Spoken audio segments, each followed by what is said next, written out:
Novembre au balcon, arbre qui vole au vent. Oh, ce n'est pas par plaisir que l'on coupe les platanes du cours de la Libération, mais à cause du chancre coloré. Ce champignon s'attaque uniquement aux platanes pour les assécher complètement.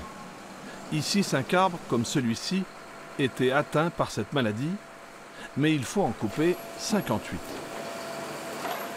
La connaissance de la maladie, on ne connaît encore pas tout. Si on connaissait déjà, si on avait déjà un produit pour traiter ou une technique, on l'aurait utilisé, mais vous voyez, actuellement, il n'y a pas de technique particulière, hormis de préconiser l'abattage. Et on n'a pas le droit, par exemple, de replanter du platane pendant 10 ans. Pour les élagueurs, le travail est un peu délicat. Ils doivent suivre des procédures nationales très strictes pour empêcher la maladie de se propager.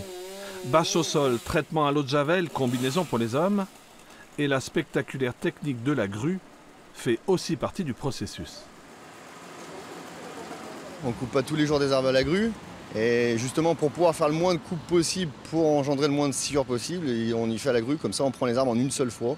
Et on les installe tous au même endroit pour pouvoir après les évacuer au centre d'incinération. Du coup, après, on a les camions bâchés qui partent avec les végétaux à l'intérieur. Car le bois réduit en copeaux va ensuite servir au chauffage des Grenoblois. Quant à cette partie du cours de la Libération, elle va se retrouver fort déplumée pour l'hiver.